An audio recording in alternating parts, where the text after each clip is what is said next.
مسلمانوں کی آبادی کے تناسب سے کبھی آپ نے جو نا ٹکٹ دیا؟ کیا آپ نے وقف بورڈ کو جوڈیشل درجہ دیا؟ نہیں دیا آپ نے۔ کیا آپ مسلمانوں کی تناسب کے حساب سے اسٹیٹ میں آپ نے ملازمت دی؟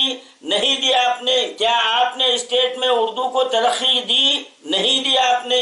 آپ پھر کس منہ سے کہہ رہے ہو کہ موجودہ حکومت جو نا یہ ہمارا مطالبہ پورا کرے؟ یعنی ایک چور دوسرے چور سے کہہ رہا ہے کہ میں بھی چور تو بھی چور۔ کانگریس اپنا دامن نہیں بچا سکتی۔ السلام علیکم رحمۃ اللہ وبرکاتہ۔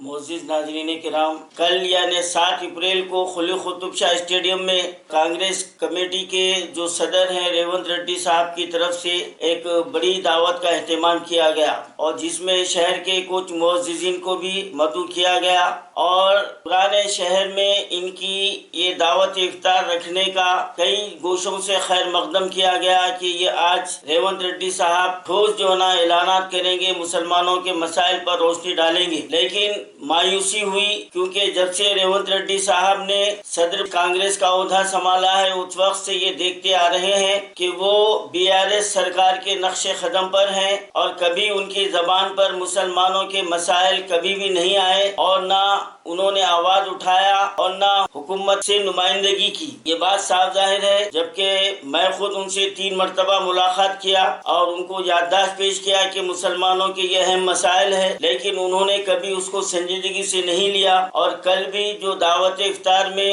وہاں پر جتنے لوگ جمع تھے یہ توقع کر رہے تھے کہ ریونت ریڈی صاحب مسلمانوں کے کچھ مسائل کو اجاگر کریں گے، لیکن انہوں نے صرف شکریہ ادا کرنے تک ہی اپنے آپ کو محدود رکھا۔ البتہ دہلی سے آئے ہوئے عمران پرتاپ گڑھی صاحب نے 2 باتیں اٹھائی۔ ایک، حکومت تلنگانہ سے 12% تحفظات کا مطالبہ کیا، جبکہ وہ خود بھی جانتے ہیں کہ یہ ریاستی سرکار کی بس میں نہیں ہے، اور یہ کسی طرح یہ لاگو ہونے والا نہیں ہے، وہ خود بھی جانتے ہیں، کیونکہ جو بھی سیاسی پارٹی میں رہتا ہے وہ تمام جو ہے نا مسلمانوں کو بیوقوف سمجھتے ہیں، اور وہ سمجھتے ہیں کہ ہمارے خوش کن اعلانات سے یہ لوگ بہل جائیں گے۔ اور دوسرا مطالبہ انہوں نے وقف بورڈ کو جوڈیشل درجہ دینے کا کیا ہے۔ تو میں عمران پرتاپ گڑھی صاحب اور وہاں پر ڈائس پر موجود کانگریس کے خداور قائدین سے یہ سوال کر رہا ہوں، کیا وقف بورڈ کو جوڈیشل درجہ دینے کا آپ جب برسر اقتدار تھے اس وقت یاد نہیں آیا آپ کو؟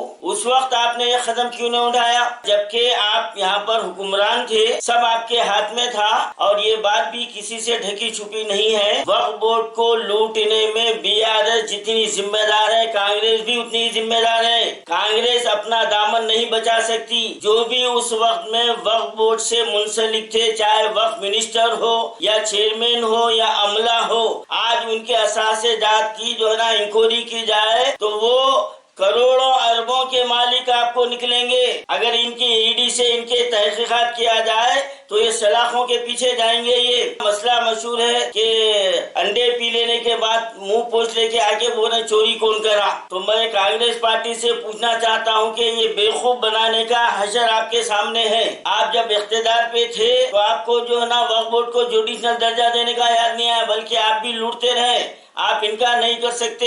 اب یہ افطار پارٹی میں بیوقوف بنانے کے لیے 2 مسئلوں کو اٹھا دیا گیا۔ میں آج کانگریس پارٹی سے یہ پوچھنا چاہتا ہوں، آپ KCR سے 12% تحفظات کا مطالبہ کر رہے ہیں، کیا آپ کبھی اپنے دور اقتدار میں یا الیکشن میں کبھی جب آندھرا پردیش تلنگانہ ایک تھا تو کیا آپ مسلمانوں کی آبادی کے تناسب سے کبھی آپ نے جو نا ٹکٹ دیا، نمائندوں کو کھڑا کرا؟ آپ نے نہیں کیا۔ آپ نے کیا آپ جو نا ریاستی بجٹ میں مسلمانوں کو جو نا ان کی آبادی کے اس تناسب سے آپ نے بجٹ پاس کیا؟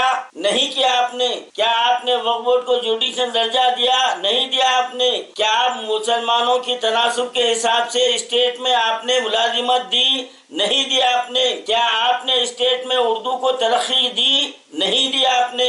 آپ پھر کس منہ سے کہہ رہے ہو کہ موجودہ حکومت جو نا یہ ہمارا مطالبہ پورا کرے؟ یعنی ایک چور دوسرے چور سے کہہ رہا ہے کہ میں بھی چور تو بھی چور۔ یہ پالیسی چھوڑیے، اب مسلمان آپ کے یہ بہکاوے میں آنے والے نہیں ہیں، یہ بات سمجھ لیجیے آپ۔